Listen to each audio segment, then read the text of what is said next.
E aí eu coloquei também, apresentei para vocês todo o nosso conteúdo programático, tá certo?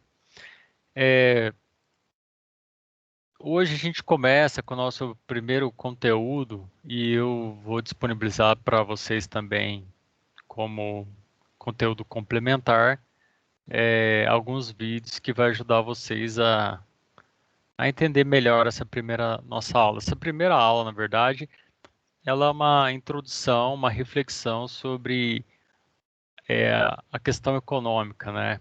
E as suas influências. Então, a história do pensamento econômico.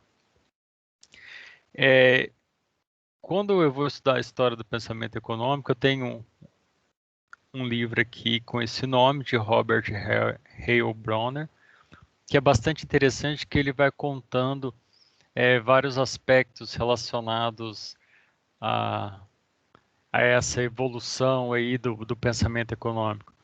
Mas quando a gente vai falar de economia, a gente começa a pensar sobre sobrevivência, tá?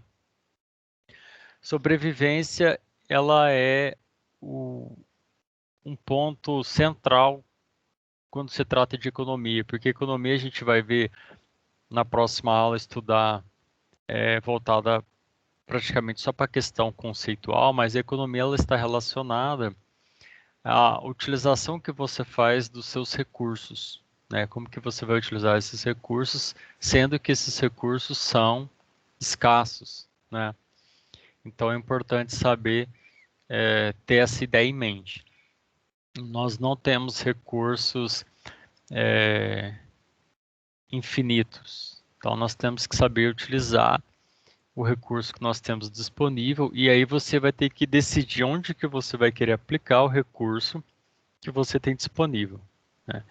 Então, e isso está diretamente relacionado à questão da sobrevivência, né, do ser humano. E o ser humano ele não sobrevive isolado, né? Isolado você não tem condições de sobreviver, né? Como que se dá isso? Nós somos muito vulneráveis e nós somos, individualmente, nós somos muito vulneráveis e muito limitados, tanto em força física, né, quanto em questões também de capacidade de você criar coisas. Então, hoje a gente, vivendo em sociedade, e o ser humano foi obrigado a viver em sociedade, né, para ter chance de sobrevivência.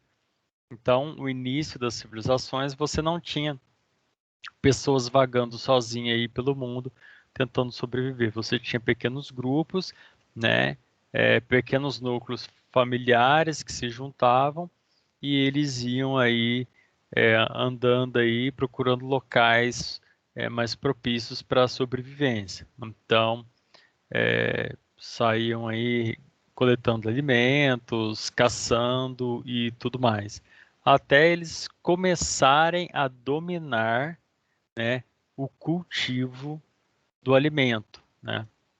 Então começaram a descobrir quais eram as plantas e tudo mais que poderiam ser cultivadas para fornecer o alimento. Então eles começaram a se estabelecer próximos a locais abundantes em água e também que fosse propício você plantar, né? O que eles chamam muitas vezes de domesticação, não só do animal, mas da própria entendimento do cultivo. E aí eles começaram a se fixar em locais é, próprios para isso, né? Então pararam de ficar tendo aquela vida mais nômade e começaram a se estabelecer, fixar em locais. E desde então, né, nós temos a necessidade de uns dos outros, tá? Por quê? Porque hoje tudo que nós temos é fruto de milhares de anos, né? São muitos e muitos séculos acumulados aí de conhecimento e experiência, tá? Então, é interessante nós percebermos que hoje os livros que nós temos à disposição, o papel que nós temos, né? Então, o papel como que foi a descoberta do papel, né, através das fibras vegetais. Antes do papel, como que era, onde que era anotado, se era em pedras de barro, em pedra, em argila, o que for, né, em couro de animal, pintado em caverna. Então, aí veio surgindo o desenvolvimento da escrita, da linguagem, desenvolvimento de tecnologias. Então, tudo que nós temos à nossa volta envolve um processo tecnológico. A cortina, a mesa, o livro, o computador, né, a descoberta da eletricidade. Então, tudo isso, e é muita coisa, né? A casa onde nós estamos, tudo que nós temos à nossa volta foi fruto de um processo de muitos e muitos séculos, milênios aí. Então, o homem ele precisa dessa sobrevivência, ele precisa ele é obrigado a esse coletivo. Por quê? Porque você sozinho, você não consegue, né, sobreviver, ou você fica de uma forma muito limitada. Por quê? Porque, por exemplo, eu não tenho a mínima ideia de como que é fabricado o vidro da minha janela, mas alguém sabe fazer isso, né? E esse conhecimento foi passado ao longo aí de séculos, né? Eu não tenho ideia de como que é feito, como que eles conseguem deixar esse negócio transparente, os materiais necessários nas quantidades certas, na temperatura correta. Então não tenho ideia como que eles extraem o minério de ferro, né? Eu não sei como que eles identificam o solo, as rochas. Eu nem sei que rocha. Se eu olhar para uma rocha, eu não sei se ali tem minério de ferro ou não. Então, cada um foi nesse coletivo, as pessoas foram se dividindo e cada um foi se especializando e foi cuidando de uma área de sobrevivência. E aí, quando você junta o trabalho de todo mundo, nós conseguimos criar um todo aí onde você usufrui do trabalho e do esforço intelectual de outras pessoas, né? Então, o trabalho ele não é só um trabalho mecânico, né, de força. O trabalho ele envolve também o esforço intelectual, alguns mais, outros um pouco menos, mas é interessante. Então, a nossa sobrevivência está vinculado à dedicação de terceiros. Então, se você está aqui, por exemplo, na cidade de São João da Boa Vista, você tem uma cidade com milhares de pessoas fazendo milhares de atividades diferentes.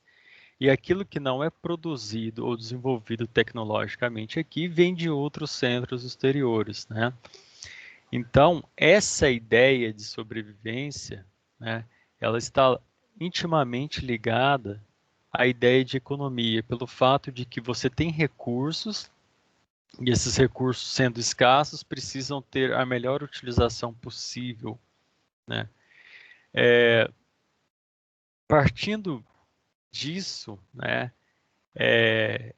a forma como você vai utilizar os recursos são extremamente importantes, porque você tem uma quantidade e você precisa saber o que que você vai fazer com aquilo. Então, se você tem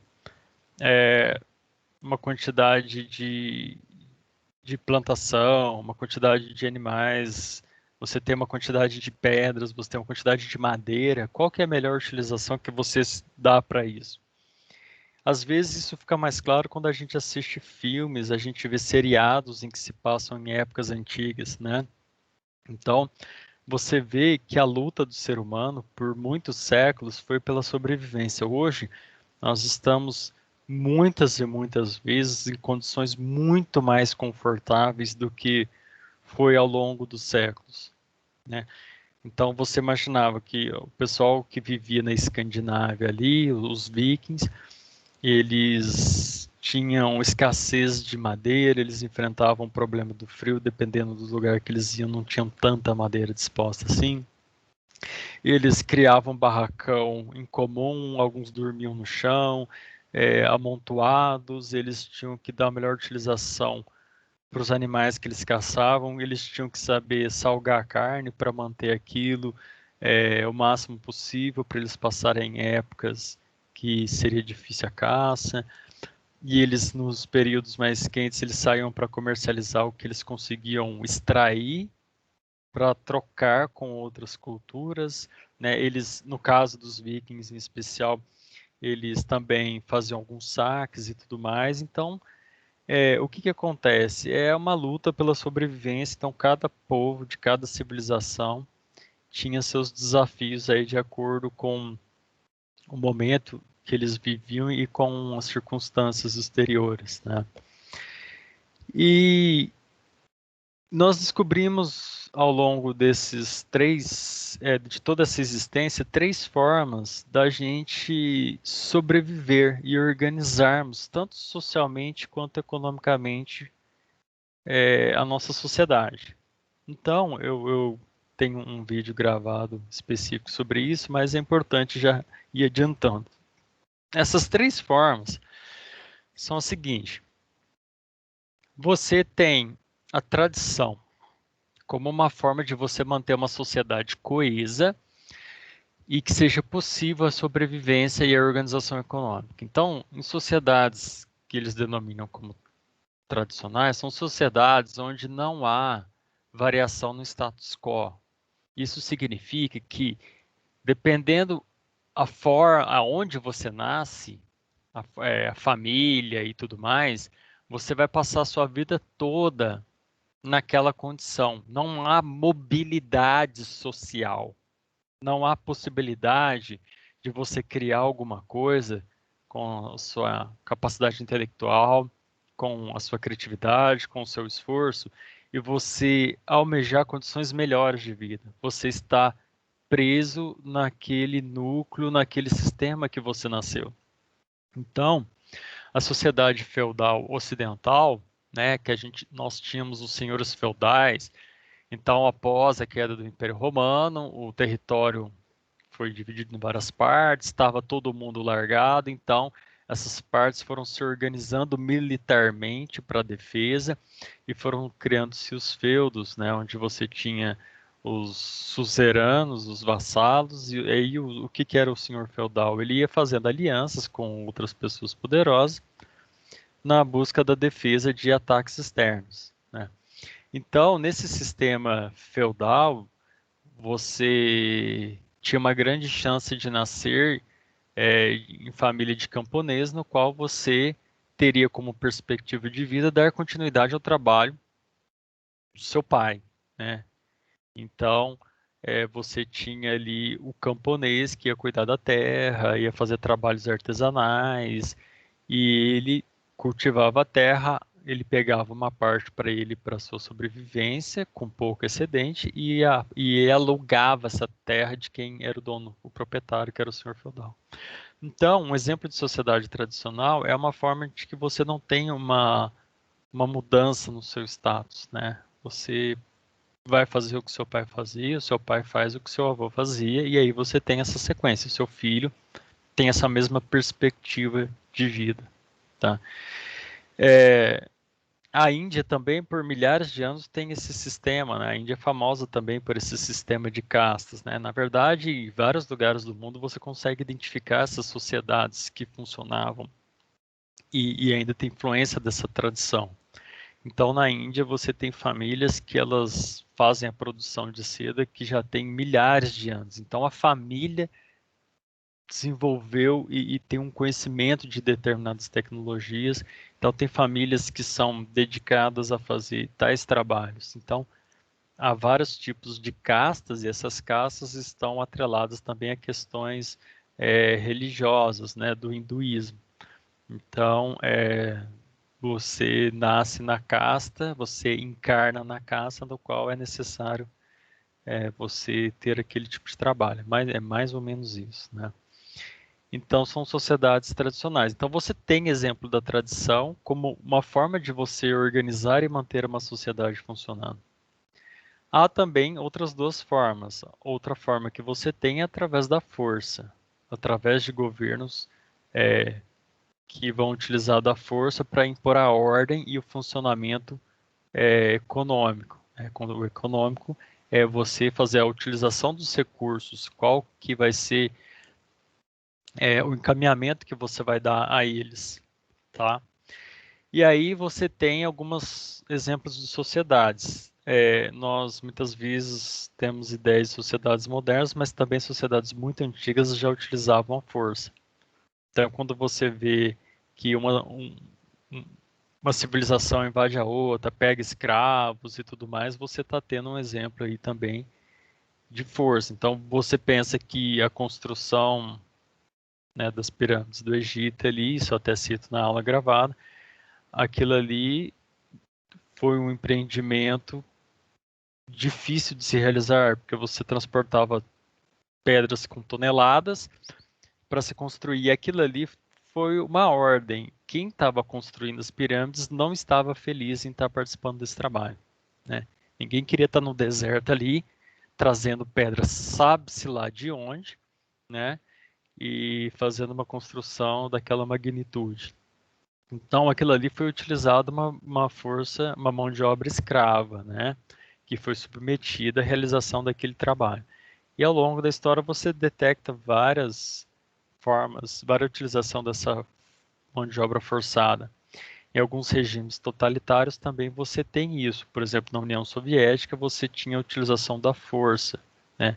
Nós vamos estudar mais para frente em sistemas econômicos, nós vamos estudar superficialmente o planejamento central. Então, mas de forma geral, politicamente falando, você tinha a ditadura do proletariado, no qual, pela utilização da força, da ameaça, você impunha uma forma de funcionamento e organização social, né? Nós temos outros modelos também que funcionavam de forma semelhante ali, através da utilização de ordens. Então, eu estou pedindo para você fazer isso aqui, essa propriedade deixa de ser propriedade privada, agora ela pertence ao Estado, e eu vou falar como ela deve funcionar e tudo mais.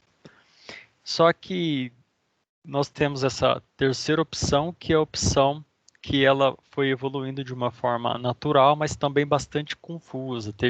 Foram vários momentos assim, de transição e desenvolvimento que a gente chama de sistema de mercado.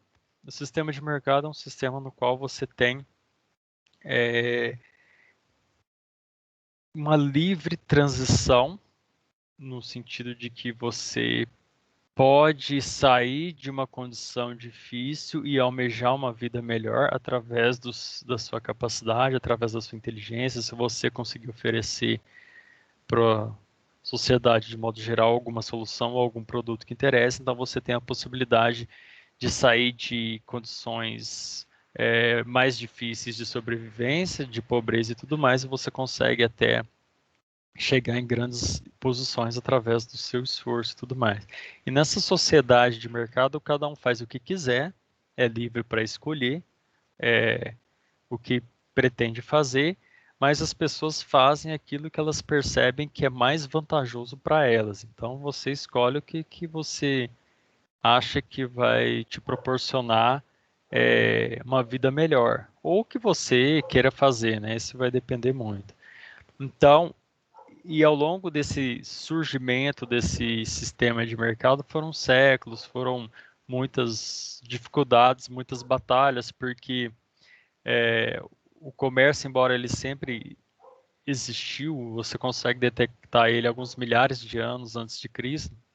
Então você consegue detectar, por exemplo, que encontraram-se pedras e materiais que eram da Pérsia, você consegue encontrar no Egito. Isso significa que há evidências de comércio, porque havia trocas de mercadoria. Então, dessa forma, os antropólogos conseguiam identificar os comércios, né, há milhares de anos. Então, diante dessas situações aí, o comércio foi surgindo, mas também não foi um processo muito simples, né? Porque havia barreiras, havia interesses, havia pessoas ali que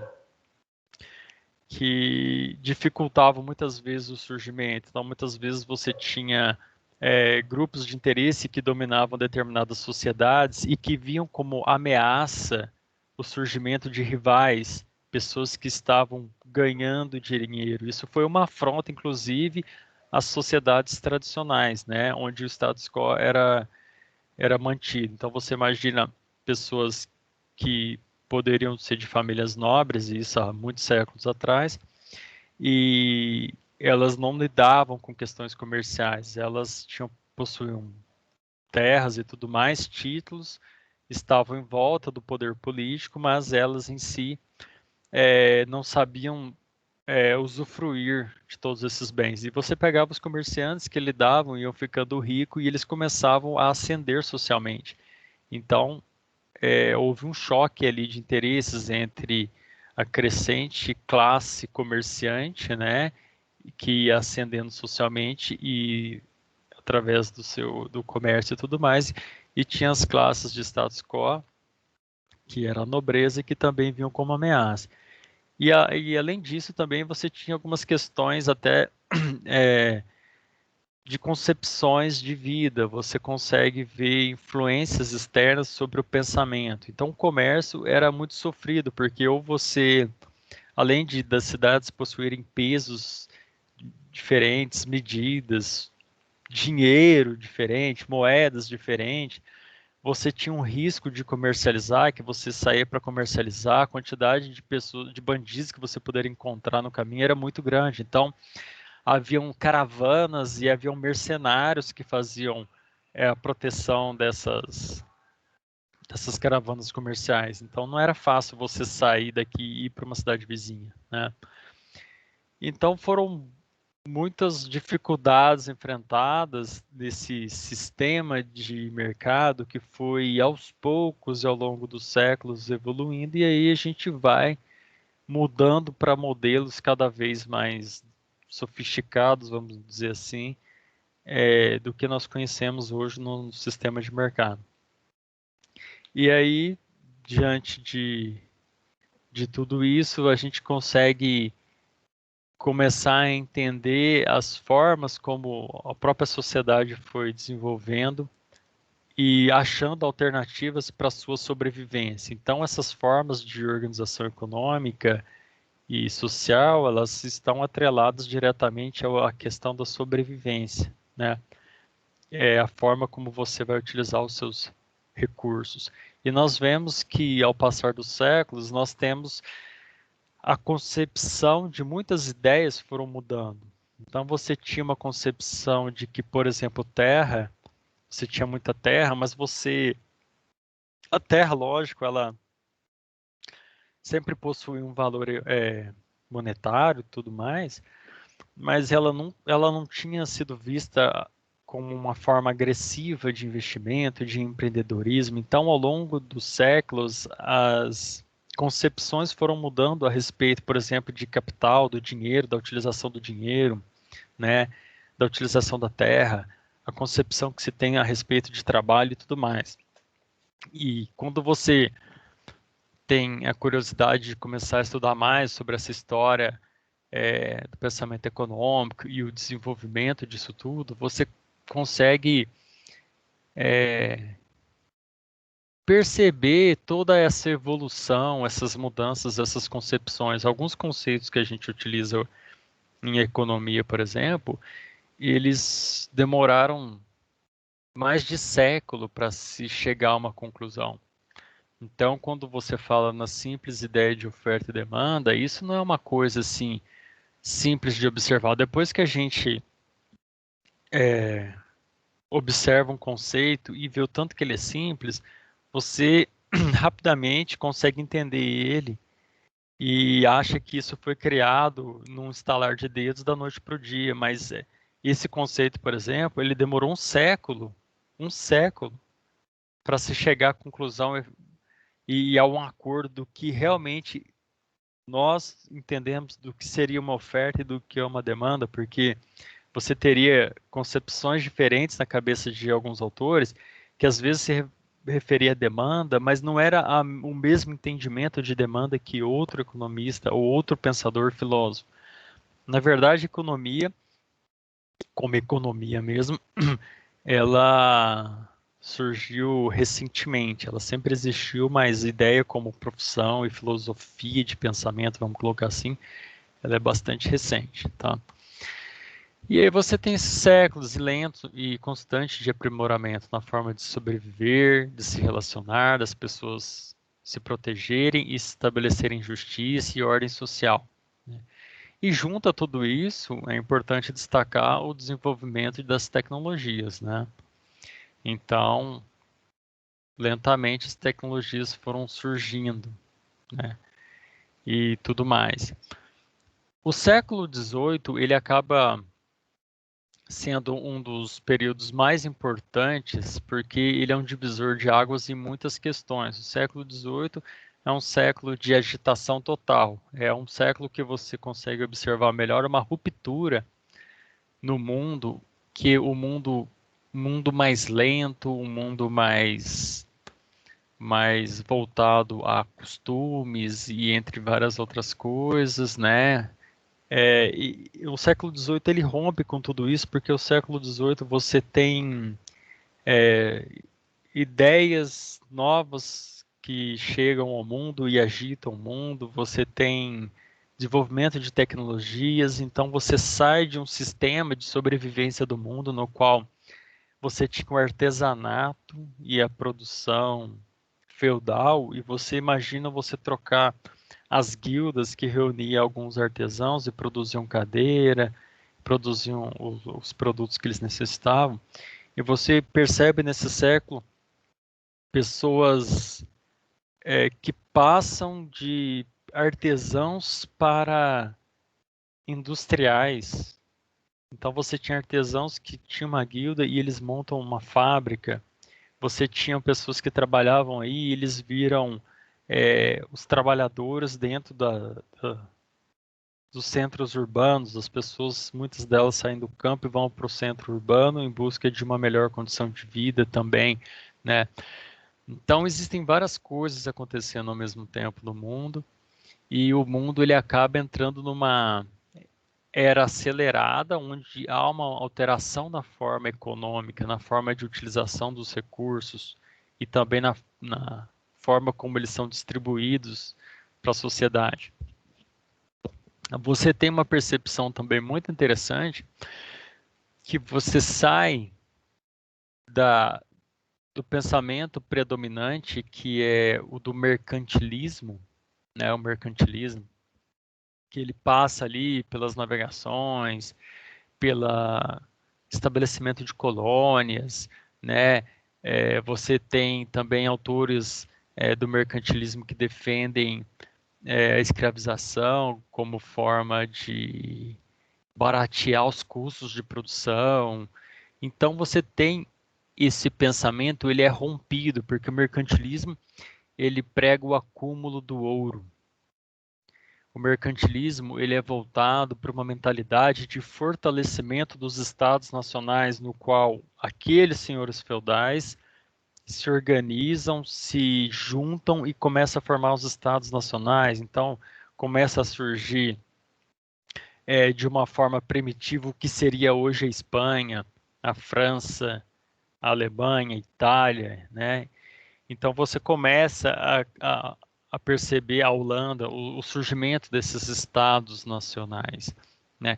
E o mercantilismo ele reflete bem esse surgimento, porque o objetivo do mercantilismo primeiro que ele tinha uma concepção diferente do que seria riqueza, né? Mas o objetivo do mercantilismo é fortalecer esses estados que estão nascendo, né? Então, riqueza para eles é acumular ouro, é você exportar mais do que você importa, ou seja, você tem uma balança comercial favorável, né? E é interessante, inclusive, falando dessa balança comercial favorável, esse favorável ele fica entre aspas, porque você exportar mais do que importar, talvez não necessariamente signifique que é alguma coisa positiva, porque às vezes a sua economia vai muito bem, mesmo você importando mais, significa que talvez você está passando por um boom de crescimento industrial, não sei o quê, e você tá num crescimento. Você vê, por exemplo, que países que recentemente, há poucas décadas, aí você vê numa expansão econômica forte como a China, é um país que importa muito, né? E aí depois ela passou a exportar muito.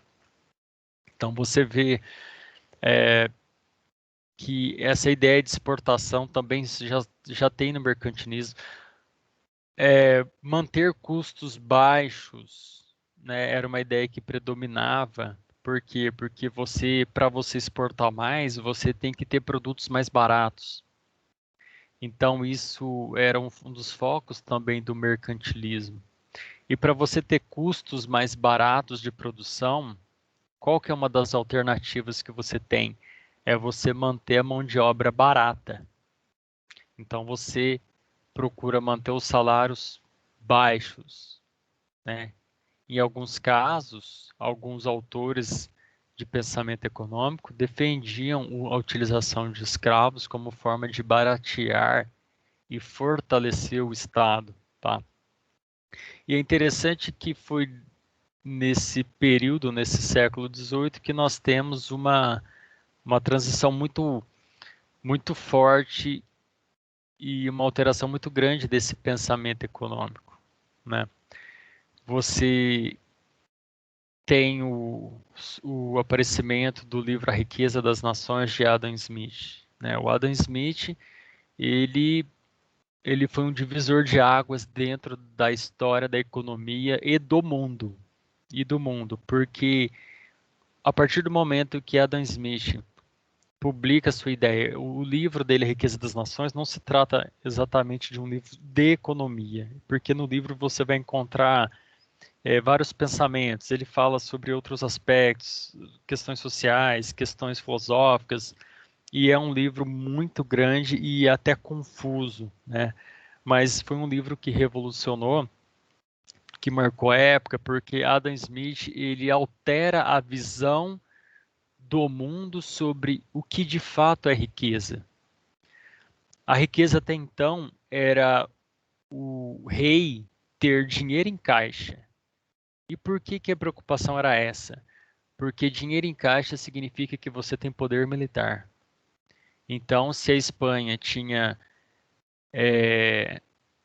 um, muito ouro acumulado, prata, o que for, ela poderia bancar as suas ações militares, ela poderia encarar a Inglaterra, ela poderia encarar a França, o que for, e cada um tinha dessa forma. Mas o Adam Smith percebeu que a riqueza não está associada diretamente a isso.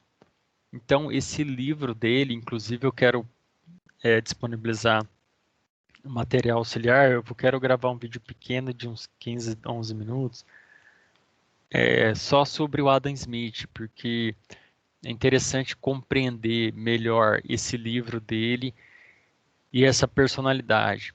Então ele acaba mudando essa concepção e ele faz com que as pessoas se atentem que a riqueza não é esse acúmulo, né? E ele explica, ele dá o pontapé, o que a gente chama de economia clássica, né? Que vai substituir o mercantilismo. E ele fala que a riqueza, na verdade, ela não é um jogo de soma zero, no qual que para uma nação ser rica, a outra tem que ser pobre, né? Mas embora esse pensamento ainda persista, né? Que a gente chama de soma zero, que para uma pessoa se dar bem, a outra tem que se dar mal. Para um país se dar bem, o outro tem que se dar mal. Não, o Adam Smith fala, olha, é possível sociedades prosperarem em comum acordo, né? Para um ganhar, o outro não precisa necessariamente perder. Que mais? Só um instante. Bom, e aí o Adam Smith ele fala dessa criação de riqueza através do comércio, no qual a sociedade toda acaba usufruindo da riqueza criada no país através da produção de mercadorias e do comércio. Então você tira aquela riqueza que é voltada para o Estado na mão dos reis e que exclui os demais trabalhadores e a sociedade como um todo. Você vai ter a concepção de riqueza como uma forma de criação, onde as pessoas produzem bens, movimenta a economia, as pessoas utilizam seus ganhos salariais para comprar suas necessidades, e ele vai acabar descrevendo o que é famoso no seu pensamento, que é denominado de mão invisível, né? Qual que é a concepção de mão invisível? Depois eu quero, só reforçando, trazer materiais que vão estar explicando melhor essas ideias, tá? Mas a mão invisível é uma ideia vinculada ao sistema de mercado no qual cada um vai fazer o que julgar melhor para si na sua vida. Cada um vai fazer o que achar mais vantajoso para si, e esse mais vantajoso é na concepção monetária. Então, o que que eu vou fazer que vai me dar mais dinheiro? Né? Essa é uma ideia mais ou menos inicial e simples aí da mão invisível. Você vai fazer aquilo que for mais vantajoso economicamente. Então, hoje nós temos isso de que você vai pensar em alguma área de atuação que te possa dar uma boa condição, uma melhora de vida, materialmente falando. Você vai poder ganhar mais dinheiro para você ter mais conforto na sua casa, para você trocar o seu monitor, porque você depois vai querer uma mesa melhor e você pensa em ter tal carro, então você vai ter uma melhora de vida e para isso você vai escolher aquilo que for mais vantajoso monetariamente. E isso tem a ver com questões que é do que a sociedade demanda, né? Então, o padeiro, ele utiliza um exemplo mais ou menos assim. O padeiro, ele acorda 4 da manhã, 5 da manhã, e está fazendo pão ali, e ele vai vender o pão não porque ele ama as pessoas da cidade e tudo mais, porque ele tem um sentimento fraterno. Pelo contrário, o Adam Smith, ele não parte da organização por sentimentos fraternos, o que você não tem controle e você não consegue impor. Ele parte da concepção justamente oposta, do egoísmo. O padeiro ele só é padeiro porque é o mais vantajoso para ele ser padeiro do que ser sapateiro, do que ser mecânico, do que ser outra coisa. Então, ele está pensando nos seus benefícios e pensando em si mesmo, pensando nos seus próprios ganhos pessoais, ele acaba fazendo algo de positivo para a sociedade. Ele sendo egoísta, ele entrega um benefício para a sociedade. Por que um benefício? Porque nós temos alguém na sociedade que está disposto a produzir pães. E você tem o carroceiro que faz o serviço dele, pensando nele, e que ele acaba oferecendo o serviço dele para a sociedade. E aí você tem o construtor, o pintor, o agricultor, você tem o farmacêutico, você tem cada profissão dentro da sociedade. Cada indivíduo busca para si uma vida melhor e ele oferece em troca para a sociedade o seu serviço, o seu trabalho e o seu produto. Então, essa é a ideia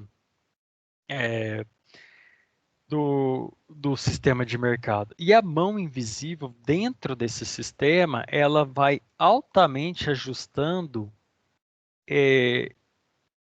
o, o que deve ser oferecido dentro da sociedade sem uma interferência externa, sem a interferência de um governo, de um rei, sem um decreto, sem a utilização da ameaça e da força. Então, a mão invisível, ela seria da seguinte forma: nós estamos numa cidade e você vê que há uma oferta abundante de madeira. As pessoas, então tem vários lenhadores, então todo mundo usa madeira, bastante madeira, mas acontece que tem tanta madeira sendo ofertada que as pessoas não estão procurando mais tanta madeira. E o que que o lenhador faz para sobreviver? Ele começa a baixar o valor da madeira, né? Para ele tentar vender. Só que uma sociedade já, mesmo há uma lógica, se você baixa o preço do produto, há uma tendência de venda. Mas pode ser que mesmo estando barato, não há uma demanda. E aqui o que acontece? Então, se você tem 10 lenhadores na cidade, um deles vendo que já não vale a pena ser lenhador, ele começa a procurar outras atividades que vai ter um retorno melhor para o seu trabalho. E aí você percebe que daqueles 10, passado um tempo, sobra 5.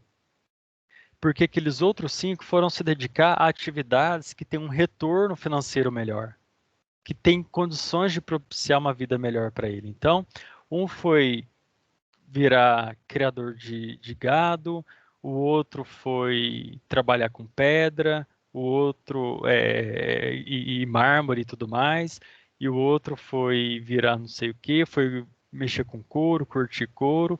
Então as pessoas se dispersaram em outras atividades. E aí aqueles 5 lenhadores conseguem sobreviver naquela sociedade. Então, quando houve uma demanda, uma oferta muito grande de produto, ninguém precisou falar, olha, precisamos diminuir o número de lenhadores. Não. As pessoas que trabalhavam no corte de madeira perceberam, não, aqui não dá, do jeito que está, eu não consigo mais sobreviver, ou está ruim.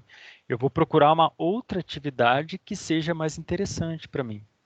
E elas, pensando em si próprias, se deslocaram dentro do sistema de mercado para achar uma outra forma de sobrevivência, né? Então, a mão invisível, ela tem essa ideia. Uma outra coisa que, no pensamento oposto, quando há uma demanda muito grande, a gente vai estudar isso na aula de oferta e demanda, mas a mão invisível, ela já trata dessa questão, né? Quando há uma demanda muito grande de um produto, a gente falou quando há uma oferta muito grande. Quando há uma demanda, as pessoas estão procurando muito. Então, você tem que determinada profissão ali, você tem só um padeiro na cidade, e aí vende muito, o padeiro se expande, contrata mais um, contrata mais dois, e aí você chega na padaria às 7h30, já não tem mais pão para vender. E aí alguém percebe o seguinte, olha, sabe o que eu vou fazer? Eu vou vender esse resto de madeira que eu cortava, e vou pegar minhas economias e vou montar uma padaria, entendeu? E é claro que o preço do pão automaticamente ele vai subindo porque é um produto que interessa as pessoas. Então, como que é o pensamento do padeiro? Eu tenho 100 unidades de pães, eu vendo a 1 moeda cada pão, então eu vou ganhar 100 moedas por dia. Só que eu percebo que se eu vender a 2 moedas, por exemplo, eu vendo 100 pães. Por que eu vou vender a 1 moeda se eu consigo vender 100 unidades a 2? Ele vai vender a 2. E ele vai ganhar o dobro, ele vai ganhar 200 moedas por dia. Então, a partir do momento em que as pessoas estão procurando e estão dispostas a pagar o que o produtor pede, né, há uma, a partir do momento que alguém percebe que isso é vantajoso, aí o que acontece? Aquele lenhador deixa de ser lenhador e começa e monta uma pequena padaria. E aí ele consegue produzir 40 pães e o concorrente 100. Então o concorrente está vendendo 100 e ele está vendendo 40. E aí as coisas, essa mão invisível, ela vai se ajeitando, porque vai chegar um momento que se a demanda continuar alta, pode surgir uma terceira padaria, né? Ou pode ser que essa segunda padaria tenha que aumentar a produção. Ou pode ser que aquela primeira padaria que vendia 100 pães a 2 moedas, ela já está começando a sobrar pão. E aí ela vai ou diminuir a produção de pão para tentar manter o preço, ou ela vai diminuir o valor que ela ganha em cima do pão. Então, essa ideia do Adam Smith que ele explicou de mão invisível é que cada um faz o que quiser, pensando em si próprio, e automaticamente eles oferecem algo de bom à sociedade. E aí você vai ter uma sociedade que, no caso, que você tinha uma padaria que vendia o pão a 2 moedas, agora como tem concorrência, o pão vai ser vendido a uma quantia mais barata, entendeu? Então, isso trouxe benefício para a sociedade? Trouxe, porque você tem uma oferta maior de pão, as pessoas vai ter pão, vai ter uma quantidade maior de pão para ser consumida pela sociedade, e há uma tendência de queda de preço, ou seja, você vai oferecer uma quantidade maior de alimento para aquela cidade a um preço menor. Então, essa é a ideia da mão invisível. Não tem ninguém olhando, vigiando, ninguém planejando, ninguém mandando, né? É evidente que você, olhando dessa forma, você consegue perceber algumas coisas curiosas. Que o que o empreendedor hoje busca? O que cada um de vocês, alunos, cada pessoa na sociedade procura?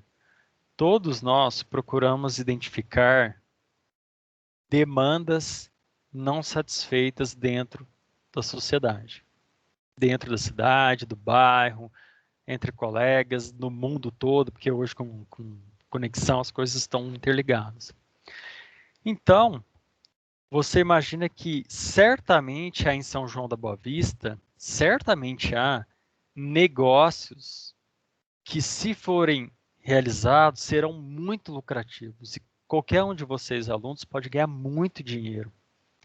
A questão é você saber quais são esses negócios. Você tem que identificar qual que é uma demanda que não foi satisfeita ou até existe alguém que faça, mas que não faça tão bem feito. Então, essa ideia, ela persiste no seguinte sentido: existe espaço para você, como empreendedor, criar um novo negócio, um novo serviço e disponibilizar, seja em São João, na região de São João, ou na cidade de São Paulo, ou em qualquer outro lugar do mundo. Então, você precisa identificar nichos de mercado, espaços, demandas para que você possa atuar e que seja mais lucrativo do que do que a sua atividade atual. Certamente existe, porém ela não está sendo satisfeita ou não foi identificada. O grande desafio é esse. Os grandes empreendedores, quando você vai fazer a disciplina de empreendedorismo, você se depara com essa situação. Eles tiveram uma percepção do que era necessário. Então, dentro do sistema de mercado, às vezes a pessoa era um imigrante italiano que veio para o Brasil quebrado, vendeu banha de porco, percebeu que dava para ter ganhos econômicos com isso e de repente virou a família Matarazzo, né? A família Matarazzo, né, que um dos maiores empreendedores brasileiros, um imigrante italiano que não tinha nada, chegou no Brasil e falou: é isso que a gente precisa fazer, eu vou vender banha de porco porque o óleo precisa para isso, para aquilo. E ele foi expandindo o seu negócio, ele teve uma percepção, né, e ele vendia isso enlatado. Então ele inovou, ele criou algumas formas diferentes de suprir o mercado. Então você percebe de que ele veio aqui falando: o que eu preciso fazer? Ele procurou aquilo que era mais vantajoso para ele e ofereceu alguma coisa que foi vantajoso para todo mundo, para toda a sociedade em geral. Para a gente dar continuidade, né, outras questões importantes que tem que ser levado na obra do Adam Smith, né, A Riqueza das Nações, que foi um importante marco no pensamento econômico, e com isso houve mudanças de eixos de decisões políticas a partir desse momento em que você começa a deixar o mercantilismo de lado, você começa a parar com aquela busca e acúmulo de ouro, e você adota o pensamento inicial dessa economia clássica, no qual você vai desenvolver-se industrialmente, né? Então você vê a Inglaterra como uma potência mundial, né? O início da Revolução Industrial. Então você tem a utilização do carvão, do ferro, das ferrovias. Então você tem várias tecnologias ali surgindo e que vão fortalecendo essa industrialização, né? Esse primeiro período da evolução industrial, que existem algumas etapas ali. Bom, uma coisa que eu estava falando que é importante é que não é só essa questão dessa economia livre, mas também dentro da obra de Adam Smith, e essa questão da mão invisível não é uma ideia. Deixa eu ver se é isso mesmo. Eu fiquei um pouco na dúvida, porque O Adam Smith ele inovou, mas algumas coisas ele acabou trazendo de outras escolas. Isso mesmo, essa ideia de o termo mão invisível foi ele que criou.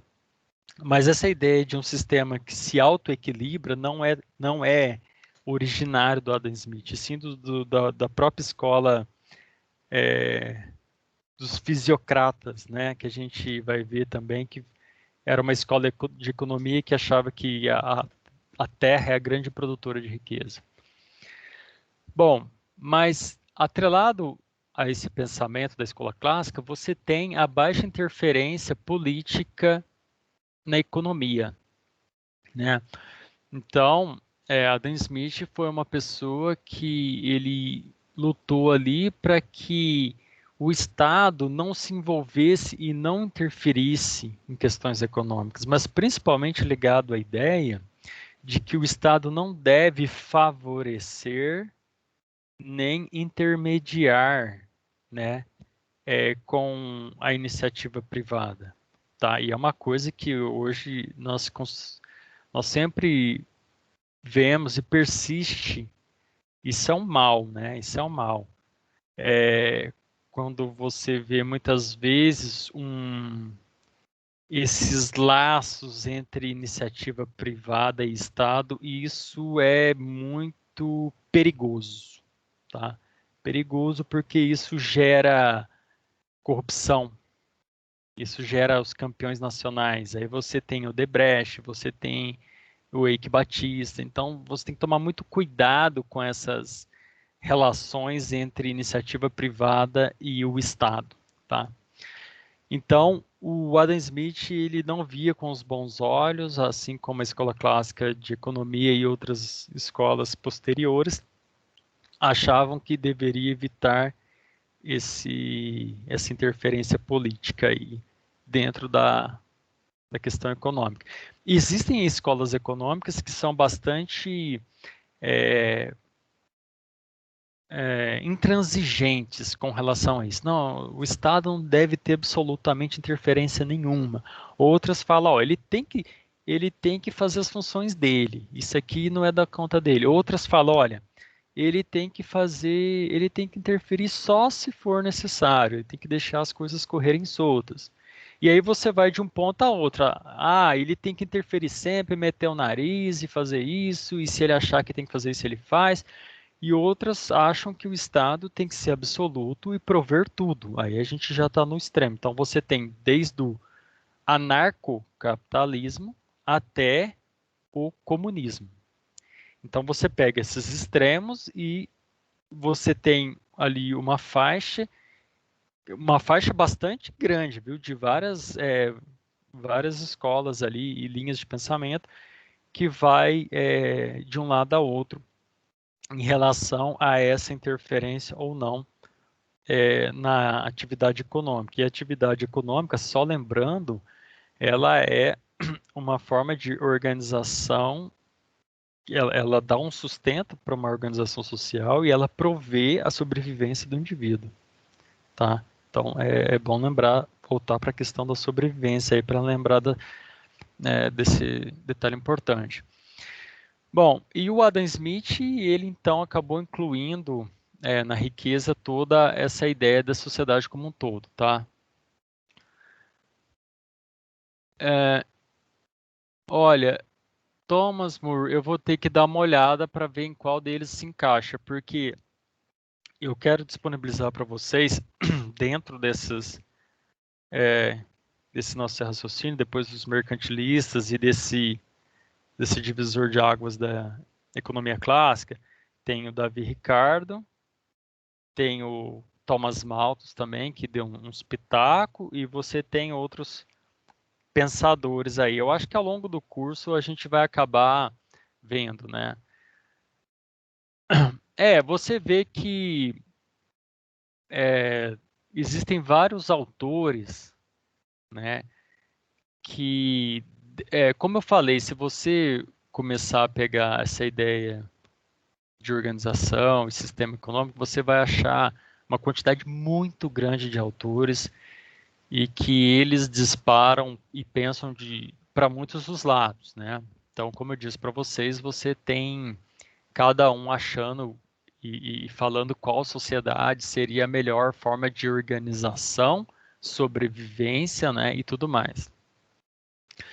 E aí você tem autores que palpitam em tudo. Então você vai achar pessoas que falam que o mundo deveria ser formado por pequenas comunidades e ele dá o número exato de pessoas que devem viver em cada sociedade. Então, eu vou ver se eu encontro isso. O problema é que eu já li em tanta coisa aqui que eu não sei se eu vou conseguir localizar. Mas ele vai falar que uma sociedade deve ter 1.642 pessoas, não mais e não menos que isso, e que você tem que viver dessa forma, os relacionamentos entre as pessoas devem ser dessa forma, e a forma delas sobreviverem tem que ser utilizando dessa forma a questão econômica e tudo mais. Então, dentro dos pensadores aí, na verdade, não como economistas, mas como filósofos, né? Eles são pré-economistas, eles tratam do tema economia, mas eles às vezes estão lidando com outros assuntos, tá? Você vai achar uma variedade muito grande de ideias, algumas meio malucas assim, outras menos. Então, assim, isso varia bastante, tá?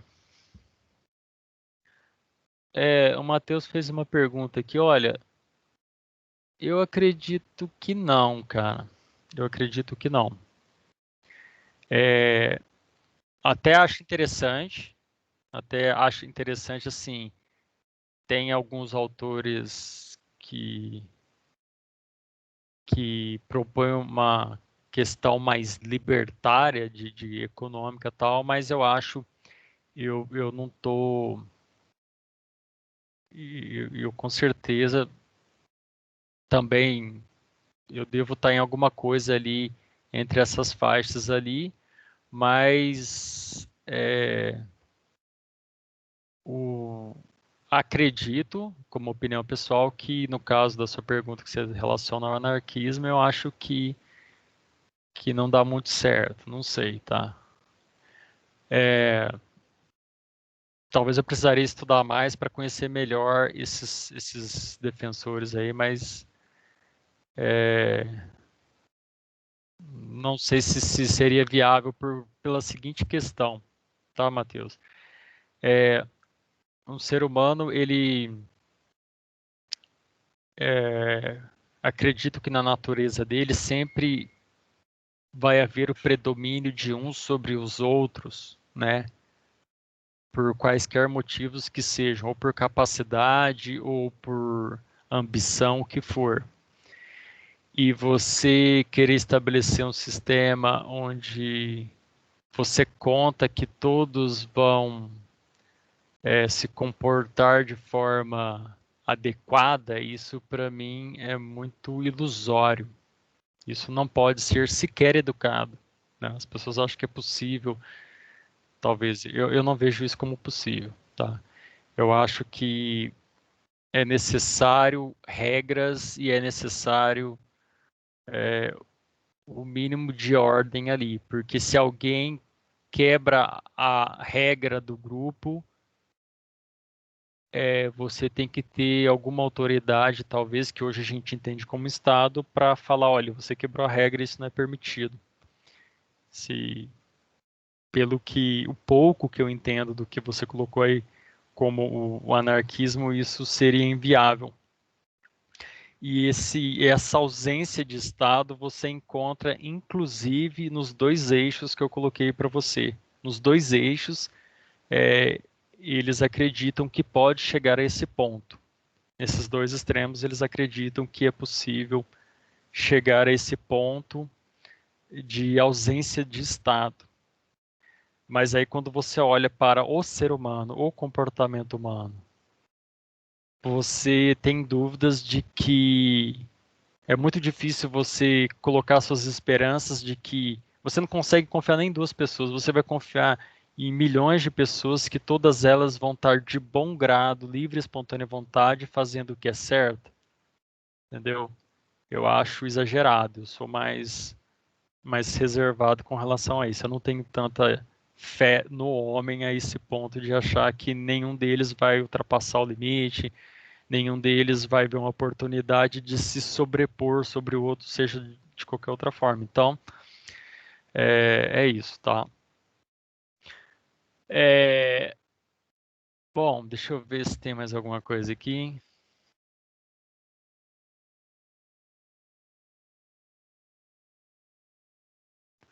São problemas que é, isso aí foge um pouco da economia, mas o que você está colocando é interessante, porque os primeiros economistas, eles não tratavam exatamente de economia, tá?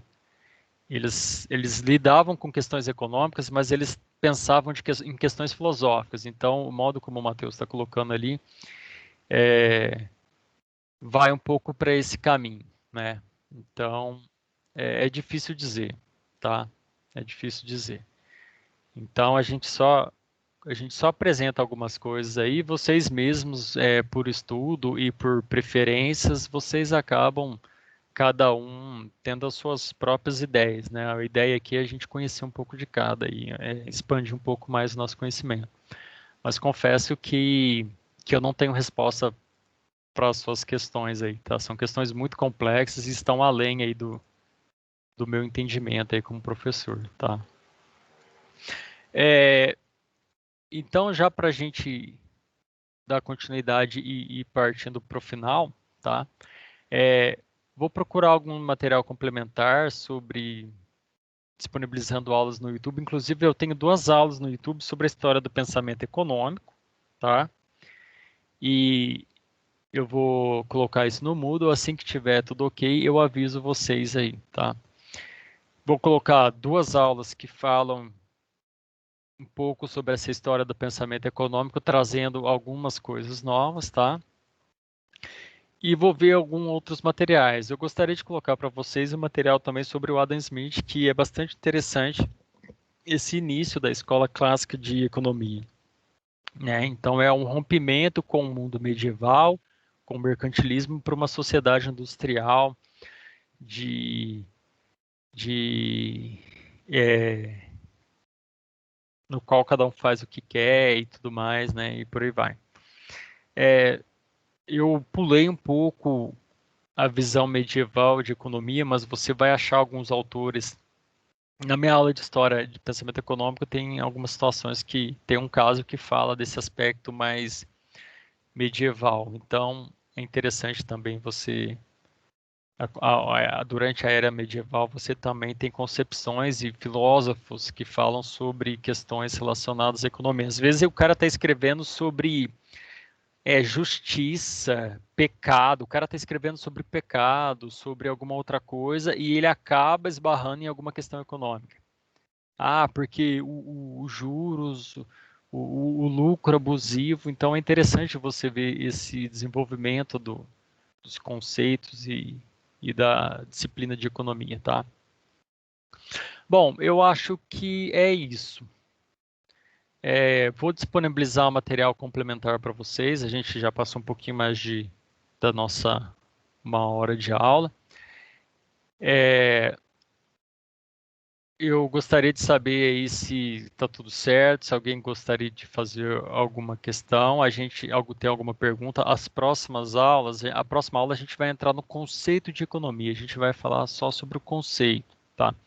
Mas foi importante a gente ter uma visão de como as coisas foram se desenvolvendo ao longo do tempo. O restante do material que pode ajudar vocês com informações novas, eu vou procurar aqui e tenho até informações legais para gravar. Eu acho que eu vou gravar mais uns 2 vídeos pequenininhos. Os vídeos são curtos, tá, pessoal, no YouTube. É vídeo de 15 minutos, 11 minutos. Para quem quiser assistir numa velocidade mais rápida, 1 vez e meia, pode ficar à vontade aí para assistir. Mas é legal. Então, eu vou pegar essa aula que eu estou falando com vocês. Ela está sendo gravada e vou disponibilizar no Moodle, tá? Assim que eu disponibilizar, eu aviso vocês através do WhatsApp de alguém que me passou o número. E aí eu vou disponibilizar, aí eu vou gravar outras aulas, uma a respeito do Adam Smith e outra correlacionada à nossa aula de hoje aí, e disponibilizo para vocês, tá? Alguém gostaria de colocar mais alguma coisa? Alguém tem alguma pergunta? Alguém tem alguma sugestão? Tá tudo tranquilo? Os Ah, materiais vão eu estar não. tudo no Moodle, professor? Sim, tudo que eu for disponibilizando para vocês, eu vou colocar no Moodle, tanto essa aula quanto os vídeos extras, tá? E Tá assim que eu certo. colocar, eu vou avisar você, alguém de vocês aí, alguém avisa o grupo, tá bom? Certo, obrigado. Eu acho que é isso, pessoal. Alguém tem alguma outra questão aí? Fica à vontade. Ah, eu não tenho dúvida nenhuma. Beleza. Essa aula inicial é só para a gente começar a situar a nossa disciplina. Então, hoje, a gente está falando sobre economia, como que surge, como é que era, como é que está virando, como é que ficou. É uma ideia, é um pontapé inicial, né, para a gente entender o que que a gente está estudando, tá bom? Então é isso, pessoal. Se ninguém tiver mais nada, a gente encerra por aqui, tá? Agradeço vocês aí por estarem presentes e tenham um bom dia aí, uma boa Páscoa, um bom final de semana. Tudo bem? Bom dia, professor. Até mais. Até mais, pessoal. Ah, pra você também, professor. Falou. Pode ir saindo aí, fique à vontade. Bom dia.